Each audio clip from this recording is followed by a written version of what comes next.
आपने देखा circuit house से भी मुझे निकाल दिया, तो फिर रात में मैं कहीं और जाके रहने के लिए मैं चली गई। Anyways that's not the point. मेरे जो 2 PSOs हैं जिनकी रिस्पॉन्सिबिलिटी है मेरी सिक्योरिटी, उनकी कोई गलती नहीं थी, रातों रात उनको सस्पेंड किया। इनको आधा घंटा लगा मेरे 2 PSOs को सस्पेंड करने के लिए। उनका नाम हमीद और बशारत है। उन लोगों को ये सस्पेंड नहीं कर रहे जिनने यहाँ पे जम्मू कश्मीर में दहशत फैलाई है। वो पुलिस वाला SHO वहाँ का जहाँ मैं कल गई, जिनने वहाँ पे दहशत फैलाई है, जो नौजवानों से पैसा लेते हैं, एक्सटॉर्ट करते हैं, उनके against no action. The army man who killed that truck driver in Sopore, no action taken against him. तो ये बहुत अफसोस की बात है कि जो यहाँ सरकार है, वो NC गवर्नमेंट हो या LG एडमिनिस्ट्रेशन हो या दिल्ली में बैठी मरकजी सरकार हो, इनकी प्रायोरिटीज ही नहीं है कि ये जम्मू कश्मीर को खुशहाल बनाए, सेफ बनाए, सिक्योर बनाए। इल्तिजा जी, कल मैंने डॉक्टर फारूक अब्दुल्ला से फ़ोन लाइन पे बात करने की कोशिश की और साफ तौर से उनसे ये सवाल पूछा कि आज इल्तिजा जी को जो है वो सर्किट हाउस से प्रेस कॉन्फ्रेंस करने के लिए नहीं आने दिया जा रहा, और उनका ये कहना था कि इल्तिजा जी जो है वो रोज़ नई बयानबाजी करती है, मैं उन सवालों का जवाब नहीं देना चाहता। देखिए, वो मेरे से बहुत बड़े हैं, बुजुर्ग हैं, लेकिन शायद वो भूल रहे हैं कि उनके अपने बेटे, कल जब मैं कठुआ गई सुबह के 6 बजे, मैं फरार हुई चोर की तरह। रात में मैं निकली, प्लीज डोंट मेक नॉइस,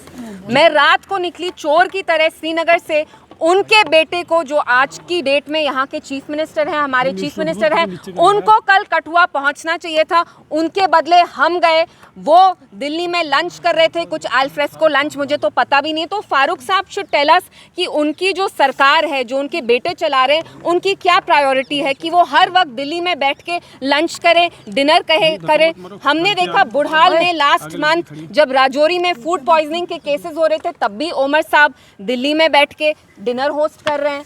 कल उनको पता नहीं था, लेकिन जब वो लंच कर रहे थे दिल्ली में कहीं 5 स्टार होटल से ऑर्डर करके, बहुत 500,000 किलोमीटर दूर एक लेडी है 25 साल की, कठुआ में, जो विधवा हुई है, जिसने 5 दिन से एक निवाला तक नहीं खाया। लेकिन ओमर साहब की प्रायोरिटी क्या है? दिल्ली में बैठ के लंच करना, दोस्तों के साथ लंच करना। This is not fair. Ma'am, दो PSO जो आपके क्या वजह बताई गई है? 2 PSO, देखिए, मेरे जो 2 PSOs निकाले, उनकी ये गलती है कि उनने मुझे रोका नहीं, क्योंकि वो भी, उनका कुछ ना लेना था ना देना था। मैंने कहा मैं चोर की तरह रात में फरार हुई हूँ श्रीनगर से। आप लोग मुझे जानते हैं, मैंने यहाँ प्रेस से बहुत बार बात की है। क्या मैं कोई देशद्रोही हूँ? क्या मैंने आपके साथ कभी कोई बदतमीजी की है? क्या मैंने यहाँ कोई लॉ तोड़ा है? मैंने कानून तोड़ा है? क्या मैं बैंक लोन डिफॉल्टर हूँ? क्या मैंने हवाला किया है? मैं चोर हूँ? नहीं। क्योंकि मैं उस दहशत के बारे में बात करना चाहती थी जो वहाँ के SHO कठुआ के फैला रहे हैं।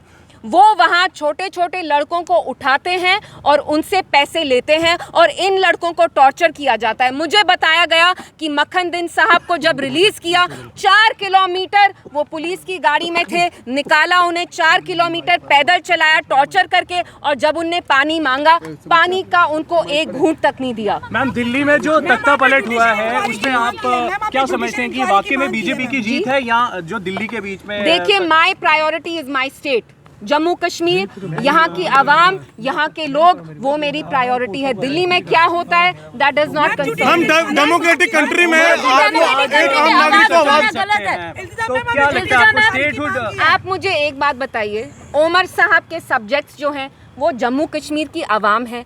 मैं कहती हूँ, चलिए वो लंच अगर आप छोड़ के यहाँ आके अपना कंधा देते उस लेडी को, मक्खन दिन की बीवी को, जिसकी 2 छोटी छोटी बच्चियाँ हैं, तो आपका क्या जाता? अमित शाह साहब से तो आप इतना मिले। पिछले 2 महीने में NC की सरकार क्या कर रही है? दिल्ली जाके शॉल देते हैं, they are on a shawl spree. लेकिन आपके जो अपने लोग हैं, उनके लिए आप बात नहीं कर रहे। There is no sense of safety. Democratic country में क्या आवाज उठाना गलत है?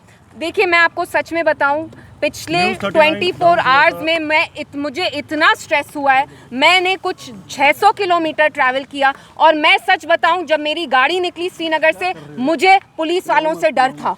क्योंकि मुझे ऐसा महसूस दिलवाया जा रहा है जैसे मैं कुछ गलत कर रही हूँ। मैं क्या कह रही हूँ? मैं आप लोगों के सामने सच्चाई जाहिर कर रही हूँ। क्या ये कोई जुर्म है? आपको लगता है कि अब सच्चाई बताना एक जुर्म करने के बराबर हो गया जम्मू कश्मीर में? बिल्कुल। 2019 के बाद अगर आप सच्चाई का साथ देते हैं आपको पनिश किया जाता है। इंक्वायरी की मांग की है, जो कठुआ का केस हुआ, जो कि मखनदीन के साथ हुआ, जो पूरा जम्मू कश्मीर जानता है, हमने जुडिशियल इंक्वायरी की मांग की, तो क्या कहना था? हमने जुडिशियल इंक्वायरी इसलिए उसकी मांग की है क्योंकि बिलावर के जो SHO हैं जिनका नाम जितेंद्र सिंह है वो करप्ट हैं। उनके अगेंस्ट सीरियस एलिगेशंस हैं कि वो वहाँ एक एक्सटॉर्शन रैकेट चला रहे हैं। मिलिटेंट होना एक बहुत सीरियस चार्ज है। उनको अगर पैसे नहीं मिलते वो इन लड़कों को टॉर्चर करके फेक मिलिटेंसी चार्जेस लगाते हैं। So we are demanding a judicial probe and we also demand that this SHO should be immediately sacked. And मैं जो हमारे जितेंद्र सिंह हैं जो कठुआ के MP हैं और मिनिस्टर हैं, मैं उनसे पूछना चाहती हूँ सर आप कहाँ हैं?